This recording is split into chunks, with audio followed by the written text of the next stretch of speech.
Bien, buenas tardes. Nos encontramos en esta oportunidad con el escritor Hugo Burell, quien actualmente también es miembro de la Academia Nacional de Letras de Uruguay. Y el tema a tratar en general el día de hoy es la formación literaria y experiencia en la escritura desde Uruguay. José Hugo Burell Guerra nació el 23 de marzo de 1951 en Montevideo, Uruguay. Ingresó a la Academia Nacional de Letras de Uruguay en el año 2015. Ha desempeñado los siguientes roles: escritor, publicista, profesor y periodista, incluso diseñador gráfico. Hugo Burell es licenciado en Letras por el Instituto de Filosofía, Ciencias y Letras, que actualmente se conoce como UCUDAL, y también de la Pontificia Universidad Católica de Río Grande do Sul. Dentro del ámbito literario, ha publicado cuentos, novelas y ensayos. A continuación voy a mencionar solo algunas de sus publicaciones, ¿no? Por ejemplo, está el texto Esperando a la pianista y otros cuentos, del año 1983. Tampoco la pena dura, 1989. Solitario Blues, 1993. Los dados de Dios, 1997. El autor de mis días, 1999. Tijeras de plata, 2003. Los inmortales, 2004. El corredor nocturno, 2005. El desfile salvaje, 2007. La misteriosa muerte de Eleanor Rigby, año 2019. Asimismo, ha obtenido distintos premios y reconocimientos, ¿no? Algunos de ellos son los siguientes: el segundo premio del concurso literario de Radio Carve, 1975, el premio Juan Rulfo de Radio Francia Internacional, 1995, el séptimo premio Lengua de Trapo de Narrativa, 2001, el premio Bartolomé Hidalgo, 2004, el premio Alas, 2008, y el premio Libro de Oro, 2014. Muy bien, habiendo hecho esta breve presentación de la carrera literaria, que sí es extensa, ¿no?, del señor Hugo Burell, vamos a pasar a las preguntas. La primera es: ¿cómo empezó su gusto por la literatura? Bien, en realidad yo tengo un origen más vinculado desde el punto de vista de la creación y desde el punto de vista artístico al dibujo. Yo desde muy pequeño dibujaba, me gustaba mucho hacerlo. Y bueno, eso me llevó a desarrollar una carrera como diseñador gráfico y dibujante publicitario. Trabajo desde los 18 años en publicidad y a partir de ahí empiezo a incursionar en un intento de pintura o de ilustración artística que no prospera, y en algún momento, después de haber abandonado la carrera de abogacía, había llegado a dar 6 materias en esa carrera, me descubro escribiendo un cuento como una manera quizá de emular a mis maestros inspirados en la lectura en ese momento, como Ray Bradbury, Horacio Quiroga, Edgar Allan Poe, Jorge Luis Borges, Julio Cortázar, etcétera, Onetti, por supuesto.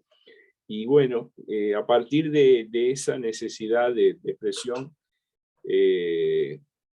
descubro por ahí en una lectura casual el libro El Hacedor de Jorge Luis Borges, y bueno, eso es lo que me empuja de manera definitiva a la escritura. Empiezo a intentar mis cuentos, gano algún premio de algún concurso joven como ese que mencionaste de Radio Carve en 1975.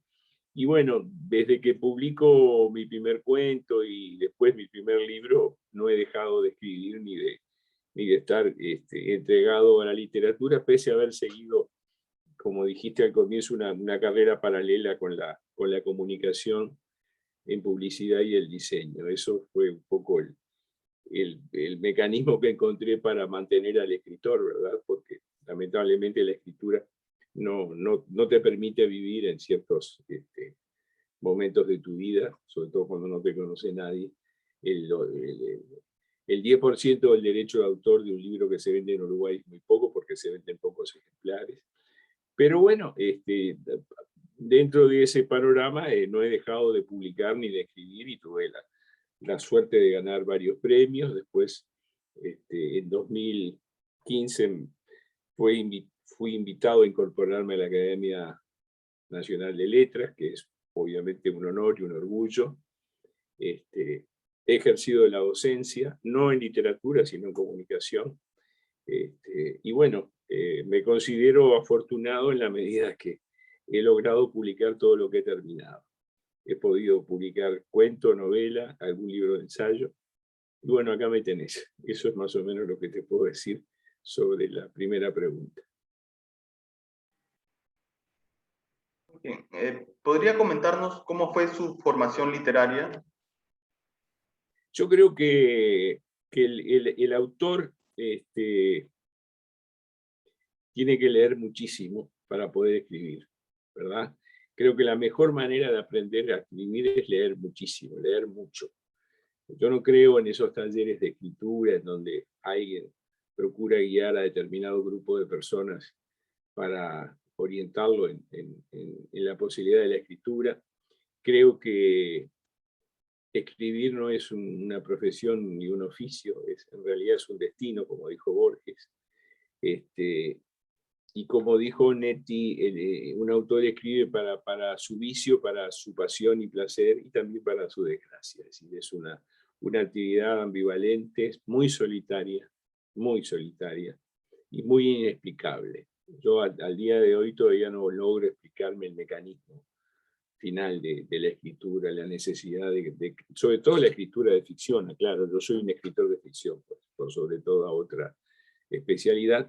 Y bueno, esa necesidad de expresarte a través de ficciones, esa sujeción a mundos imaginarios que tú vas creando y que nadie te obliga a hacerlo, esa necesidad de contar cosas, esa necesidad de seguir indagando en ese mecanismo es lo que te va llevando a escribir todos los días, a no estar satisfecho del día si no escribiste, a procurar además seguir leyendo.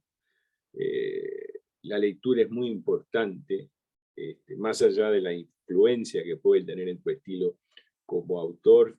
Llega un momento en que te sacudís de encima de esas influencias bienhechoras, por supuesto, y importantes, y entras a descubrir tu propio lenguaje, tus temas, tus necesidades internas para decir algo, etc. Por supuesto que tengo una licenciatura de letras que desarrollé en el Instituto de Filosofía, Ciencias y Letras de Montevideo, que es hoy la Universidad Católica del Uruguay, Damaso Antonio Larrañaga, en la cual he sido docente también. Pero toda esa posibilidad de un estudio, digamos, estructurado, como es una licenciatura, fue un apoyo teórico que yo seguí después de haber abandonado la carrera de Derecho, como que me sentía un poco vacío desde el punto de vista académico al no tener una carrera. Cuando me refiero a una carrera, me refiero a una carrera con título, ¿verdad? Que ese es otro de los grandes, de las grandes presiones que hay para muchos en Uruguay, siempre lo hubo. Y bueno, ese título de licenciado en letras prácticamente no lo he utilizado en un sentido práctico, de dar clases. He dado algún seminario de literatura, he dado algunos cursos, pero me ha servido más que nada para organizar un poco el conocimiento, sobre todo de las herramientas que utilizas en la escritura, pero no mucho más allá de eso, ¿verdad? Como yo siempre digo, me considero un escritor a secas, alguien que escribe. Porque además el hecho de publicar un libro no significa que ese que lo publicó sea un autor, sea escritor. El escritor es otra cosa. No media la publicación para ser escritor. Pero de cualquier manera hay un enriquecimiento permanente, perdón, hay un enriquecimiento permanente en las lecturas, en tu progreso como autor, en la ambición que pones en los temas que desarrollás. Bueno, es un poco eso, ¿no? Y bueno, y después está el desafío de de no padecer ese síndrome que muchos padecen, que es el síndrome de la página en blanco, que para mí no existe. Nunca me he planteado la posibilidad de no poder escribir o de no tener una idea para expresar sobre la hoja en blanco. Si yo escribo siempre, a veces escribo más de un proyecto a la vez, de la misma manera que también leo más de un libro a la vez. O sea que mi vida se organiza en función de esa actividad de lectura y de escritura. Y creo que la llevo bien, estoy muy satisfecho. He publicado mucho y pienso seguir publicando seguramente. Muy bien. Usted ha publicado más en el género narrativo. Ante esa predilección, ¿qué autores o libros consideran influyentes en su producción literaria? Wow, eso es un tema que involucra distintas épocas. Estoy con mi nieto, perdón. Tomá, Juan, tomá. Disculpas. Cada edad o cada momento de tu vida tiene sus autores, no son los mismos. La madurez. No, te decía que las lecturas dependen mucho de la edad que tenés, de tus intereses muy personales. Yo empecé siendo un devoto lector de Bradbury, como te dije, de Quiroga, de Poe, de Onetti, de Borges, de Cortázar. En fin, fueron autores que en ese momento no solo me inspiraron, sino que me dieron una cierta idea de lo que se podía hacer en literatura. Es decir, los mundos que crea Borges, la construcción onetiana del universo de Santa María, el increíble juego literario que logra armar Cortázar, por ejemplo. Después fui accediendo a otros autores. Sin duda Vargas Llosa me deslumbró Conversación en la Catedral. Después accedí, por supuesto, un poco antes de Vargas Llosa, a García Márquez, deslumbrado por 100 años de soledad. Después ya empecé a descubrir otros autores no tan latinoamericanos como puede ser Faulkner, al cual llego a través de Onetti, Henry Miller, John Dos Passos, Hemingway, por supuesto, Kafka, en fin, una constelación de autores de presencia universal a los cuales fui accediendo y fui incorporando en la medida que me ofrecían caminos, formas de mirar, metáforas, climas, personajes. Es decir, un autor se nutre obligatoriamente de otros autores. Y eso es muy bueno que suceda. El tema es no quedar sujeto a esos autores demasiado tiempo en la medida que no deben colonizarte, te deben ayudar, es decir, te deben prestar sus espaldas para que tú te subas y avances, pero después saber bajarte a tiempo, ¿verdad? Y mantener un diálogo permanente con esa literatura,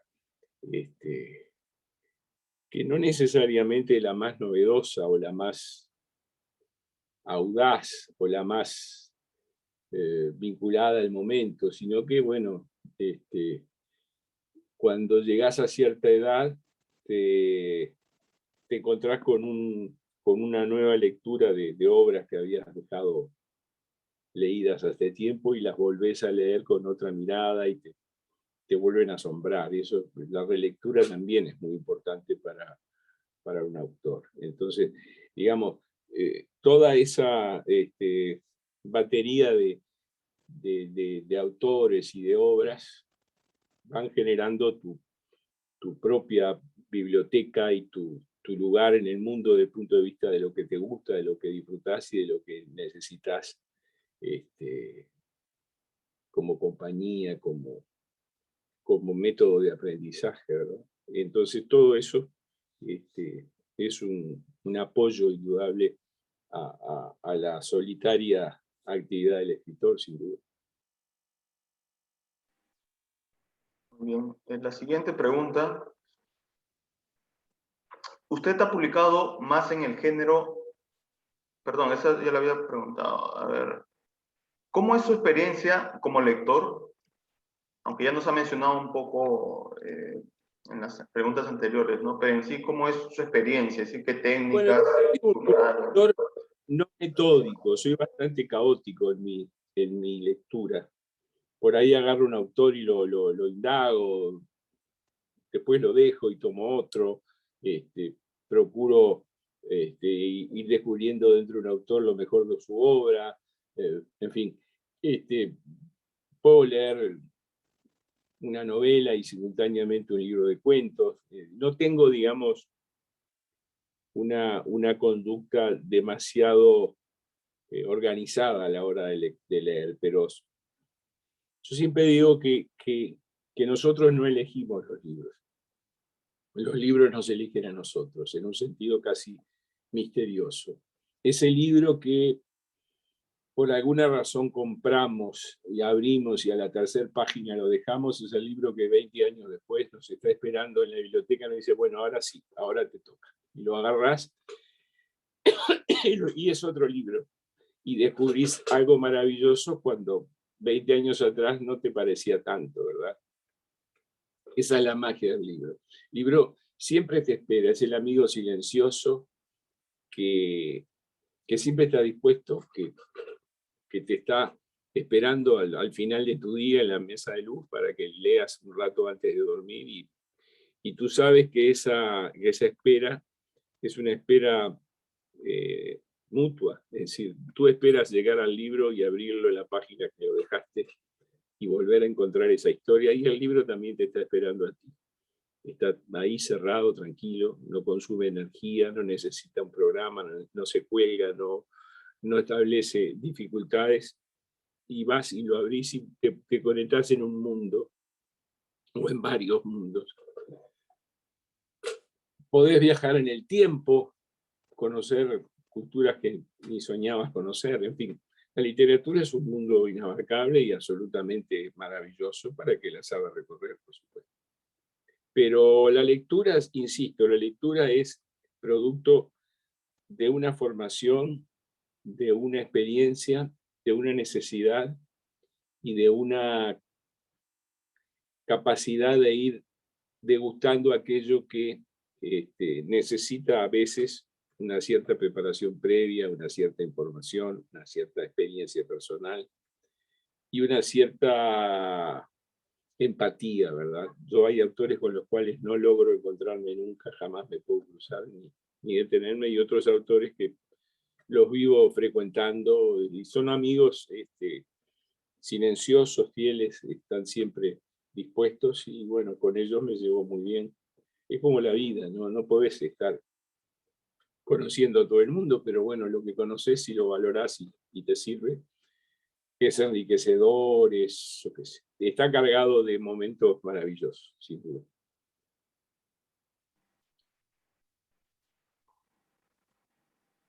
Ahora pasamos más bien al tema de la escritura. ¿Cuáles son sus métodos o estrategias durante este proceso? ¿Podría comentarnos cómo los ejecuta? Algo te dije hace un momento, es decir, la escritura es algo muy misterioso, la escritura de ficción. Imagínate que tú sos un niño y tenés un juguete que te gusta mucho y te divierte y funciona y te entretiene, pero un buen día dice, no, quiero ver cómo está hecho esto, quiero ver de qué manera lo hicieron para darme cuenta por qué me divierte o por qué funciona. Entonces, desarmás el juguete, lo desmontás. Y cuando querés volver a armarlo para poder seguir jugando, te das cuenta que ya no podés ensamblar esas piezas, que hay algo que se ha perdido y que no lográs encontrar la forma de que el juguete vuelva a estar unido. Bueno, con la escritura me pasa eso. Yo he pensado muchas veces desentrañar ese misterio. ¿Por qué una determinada historia, un determinado personaje me sujetan y me obligan a reflexionar y a crear en mi mente determinadas situaciones? ¿Por qué quedo sujeto a ese proceso que inevitablemente dura hasta que termina? Y a veces me planteo que si descubriese la razón por la cual lo hago y cómo se produce eso, quizás me dejaría de interesar y de gustar. Entonces prefiero que la búsqueda de ese misterio se siga manteniendo con cada obra que encaro y que sé perfectamente que no se agota en lo que sería publicar eso, ¿verdad? Que inmediatamente después me voy a procurar otra historia y otra situación que me convoque y me comprometa y me obsesione y me haga transitar esa especie de trance que es la escritura. Entonces, desde el punto de vista metodológico, yo no tengo una metodología determinada, simplemente me pongo a escribir. Tengo facilidad para escribir casi de primera lo que me propongo. Después corrijo, por supuesto, ¿no? Pero hay algo interior que me va llevando y yo obedezco a eso, lo dejo fluir. No me planteo esquemas ni me planteo, yo qué sé, sinopsis o cosas, no. Voy, arranco y capítulo 1, capítulo 2, capítulo 3, hasta llegar al final. A veces cambio, a veces suprimo, a veces me detengo y a veces dejo de escribir eso que estoy escribiendo porque en algún momento la conexión se pierde. Y lo más inteligente es cuando te das cuenta que eso pasa, no insistir, dejar dormir eso que empezaste, seguir con otra cosa. A la larga eso va a regresar en algún momento, como el libro que te sale al paso, el texto también te sale al paso, se manifiesta en otro momento y con otra intensidad y ahí recuperás esa idea y ahí recuperás esa iniciativa que tuviste y la seguís. Yo tengo textos que hace, no sé, 30 años que los estoy escribiendo y siguen ahí, y otros los he escrito en 6 meses. No hay una medida o un esquema que te permita encajar esa necesidad tuya y decir, bueno, tengo esta idea, estos personajes, me propongo y lo hago en tanto tiempo, no sé. Yo por lo general escribo de mañana temprano, a veces retomo el trabajo después en la tardecita, lo reviso, pero no soy de sujetarme a un horario y mucho menos escribir muchas horas por día, no lo puedo hacer. Es decir, la máxima cantidad de horas que le puedo dedicar a la escritura diaria serán 3 horas, 4 como mucho, y no más. Para mí la escritura tiene un componente libre. No consigo a alguien que escriba desde el sufrimiento, por ejemplo. Para mí la escritura siempre significa un goce, aún escribiendo de temas dolorosos o de situaciones dramáticas o conflictivas. Si yo no soy un autor que esté presente demasiado en su propia biografía a través de las ficciones que va desarrollando. Prefiero la invención. A veces hay algo mío, de hecho alguna novela tiene tintes autobiográficos deliberados, por supuesto, no es que no me haya dado cuenta, sino que los he aprovechado, pero por ejemplo, digamos, hay una novela que me gusta mucho, que es Tijeras de Plata, que ahí hay un personaje que soy yo. Pero eso no es demasiado frecuente para mí. El autor tiene la posibilidad de escamotearse, de estar oculto, no en un personaje, sino en varios. Y ese es el juego predilecto del autor, ¿no? Poder estar presente en todos los personajes y no ser absolutamente ninguno. Esa creo que es la mejor receta, ¿no? No estar demasiado identificado con un personaje, sino que estar atendiéndolos a todos y participando de todos. Eso es, creo, el mecanismo que más me gusta, ¿no?, de la escritura. La posibilidad de de ofrecer al lector otras vidas, viviendo uno primero esas vidas, el autor. Creo que por ahí anda el tema de la escritura. Bien. Usted tiene la experiencia de haber publicado en editoriales de renombre como Alfaguara, además de haber obtenido distintos reconocimientos importantes. Frente a ello, ¿cómo contribuyen sus publicaciones y sus instintivos en su carrera de escritor?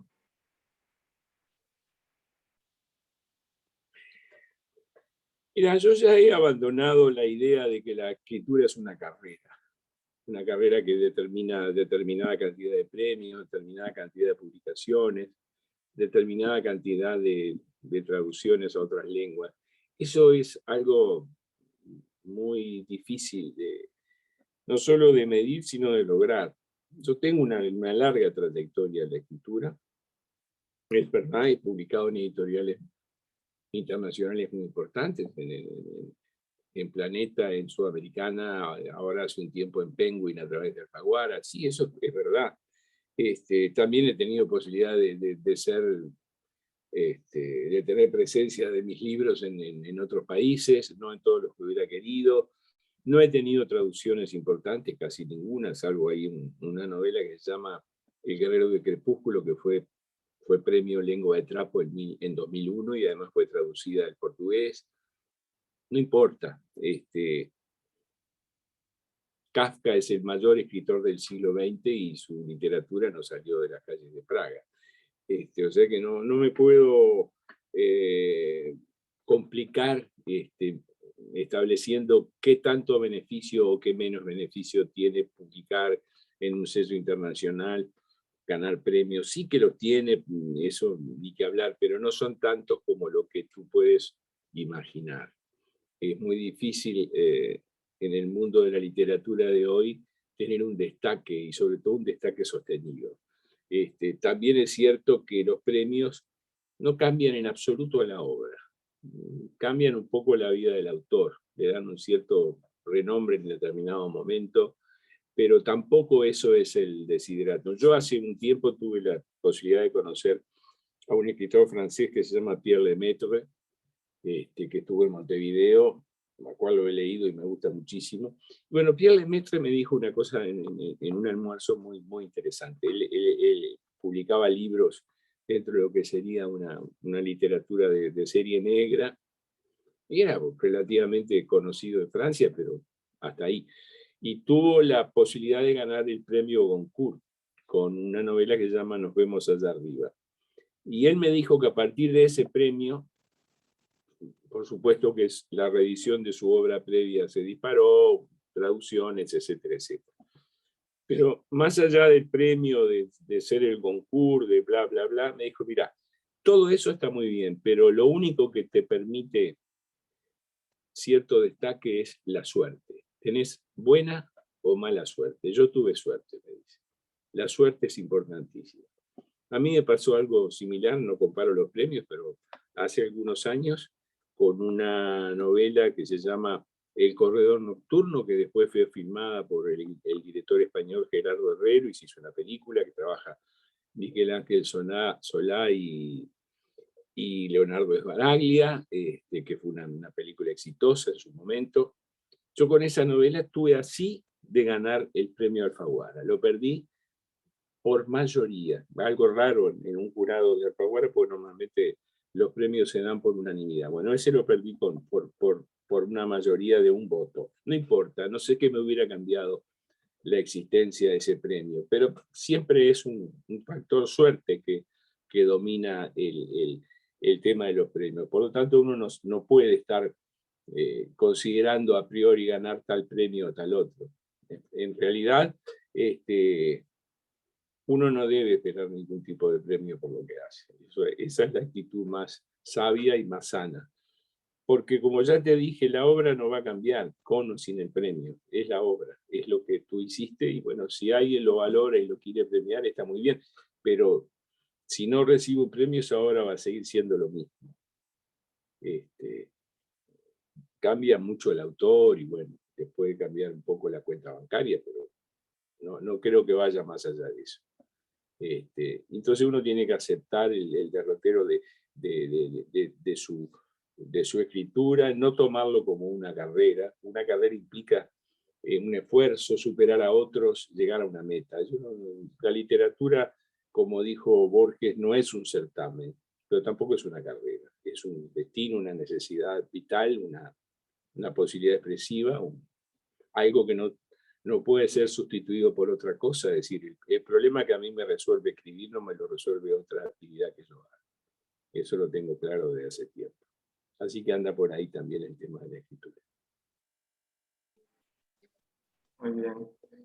En la siguiente pregunta, ¿considera que la Academia Nacional de Letras de Uruguay también contribuye a preservar y difundir su experiencia como escritor nacional? Bueno, ahí estamos en una situación en la cual yo integro un colectivo, un cuerpo colectivo que tiene una determinada actividad que está, digamos, regida por un reglamento, que tiene una función dentro de lo que es el idioma y la cultura, pero que no necesariamente me va a dar difusión y apoyo a la obra que yo tenga. Hay otros autores que también forman parte de la academia y les pasa lo mismo. Es decir, ahí la academia, lo individual pasa, digamos, a estar condicionado por la actividad del grupo, del consejo, del pleno, ¿verdad? Somos 19 miembros los que estamos actuando en la academia y estamos atendiendo un sinfín de temas vinculados a la gramática, al léxico, a los diccionarios, a la actividad de la SALE, y lo que sucede en España. Bueno, en fin, son muchos niveles de actividad que no pasan necesariamente por que eso permita un destaque de alguien individualmente por determinada obra. Descontado que la academia promueve al integrante, destaca las obras que publica, las incorpora a su biblioteca, anuncia los lanzamientos, eso se hace, digamos, pero lo que me da la academia a mí es indudablemente una satisfacción personal enorme. Es un honor pertenecer a la Academia Nacional de Letras. Es algo que tiene una condición vitalicia mientras tú no manifiestes necesidad de dejarlo o de no seguir. O sea que es algo que me puede acompañar de aquí al resto de mi vida y lo trataré de hacer con una gran entrega en lo personal, pero siempre mirando que estoy representando a una cultura, a una manera de encarar la existencia de la lengua y de representar de alguna forma la preservación y el mejoramiento de esa lengua, que en definitiva es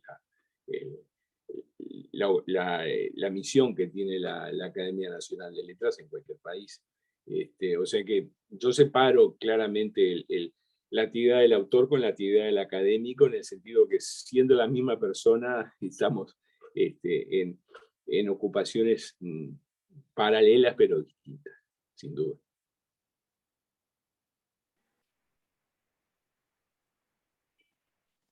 Con la experiencia que tiene en la escritura creativa, ¿cómo ve el panorama que se está construyendo del canon de su país en relación con las producciones literarias de otros escritores nacionales?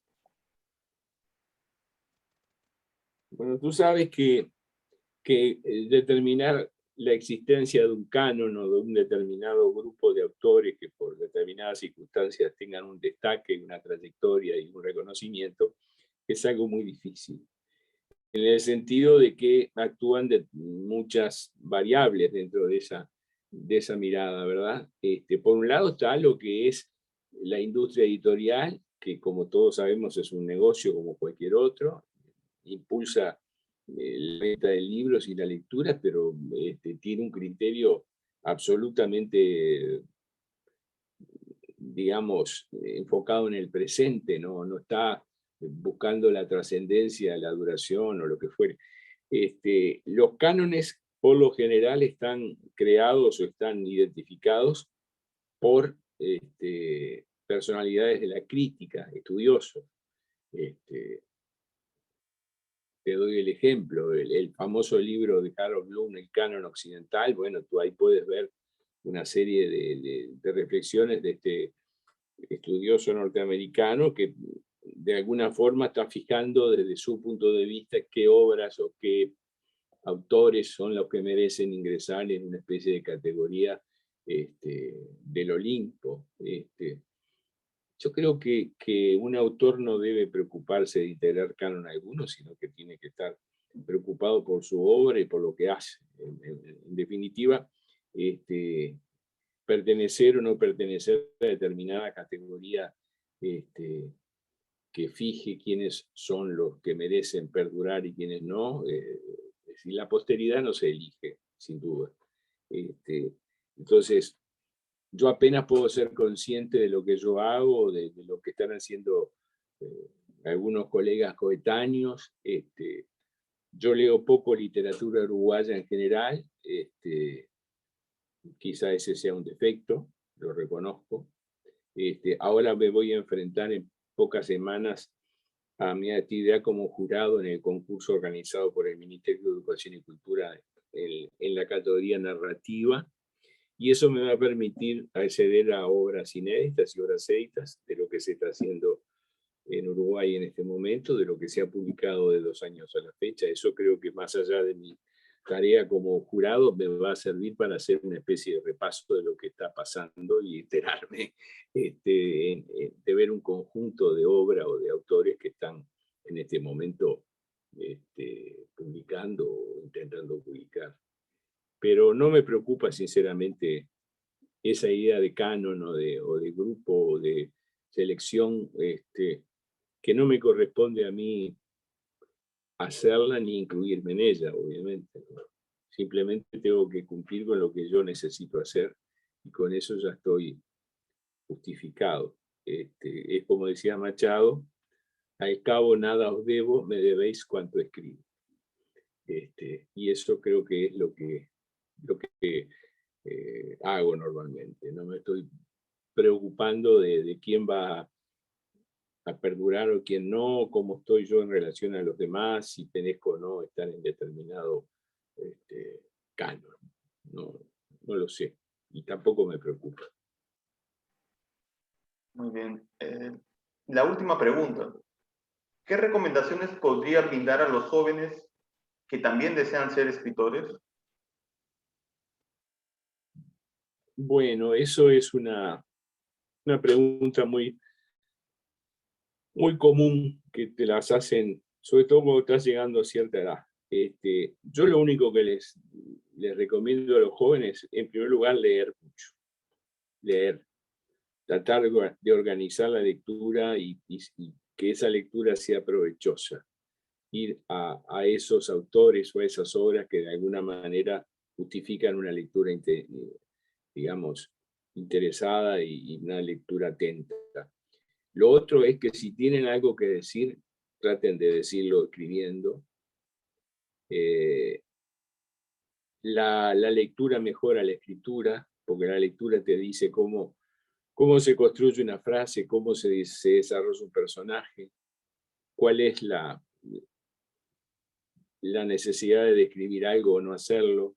Ir a los autores que tienen una técnica y una capacidad de construcción de la literatura muy, muy clara y depurada.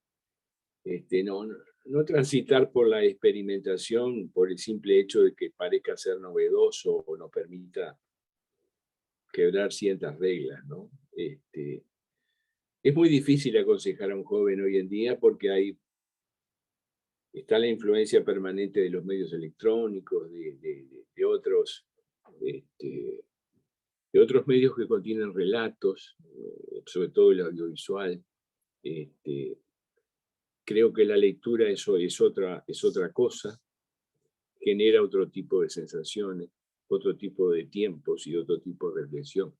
En la medida que estás en contacto con demasiadas imágenes, demasiados mensajes breves, demasiada, digamos, velocidad de consumo de esas imágenes, como que te va a costar encontrar tu tiempo como autor, ¿verdad?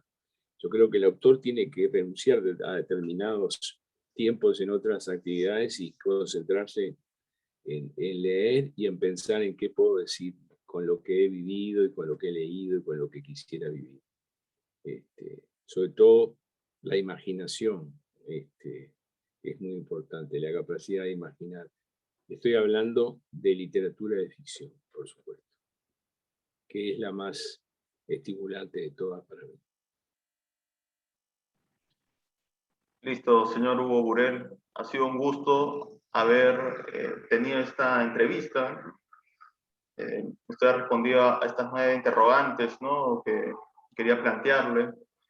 Y bueno, ya como le había mencionado, la intención, antes que nada, es que esta entrevista se concrete en una publicación en revista indexada, ¿no? Que normalmente a veces se demora el proceso editorial entre 9, 10 meses, por allí, ¿no? Mira, ha sido un gusto hablar contigo. Lamento la interrupción de Juan Diego, mi nieto, pero a veces No se preocupe. esos aspectos domésticos forman parte de la vida y hay que aceptarlos. Supongo que eso lo vas a eliminar la transcripción para la revista, pero no importa. Lo bueno ha sido conversar, me ha agradado mucho tu estilo y tus preguntas, y bueno, creo que he respondido a todas de forma sincera y es lo que pienso, y no necesito reiterarlo, porque en cada entrevista que me hacen siempre estoy respondiendo lo mismo, y creo que eso, más allá de que guarda coherencia, también me tranquiliza desde el punto de vista de que puedo resistir perfectamente el archivo. Y eso creo que vale la pena. Así que nada, espero que esto quede bien y a tus órdenes, cuando quieras comunicarte, estoy a tu disposición. Listo, señor Hugo Burel. Muchas gracias por todo, por su tiempo, por sus experiencias. Y bueno, le deseo un buen fin de semana también, ¿no? Lo que resta de estos días. Que la pasen muy bien, y saludos aquí desde Perú. Igualmente para ti y para todos los autores. Gracias. Listo. Hasta luego. Adiós. Chao.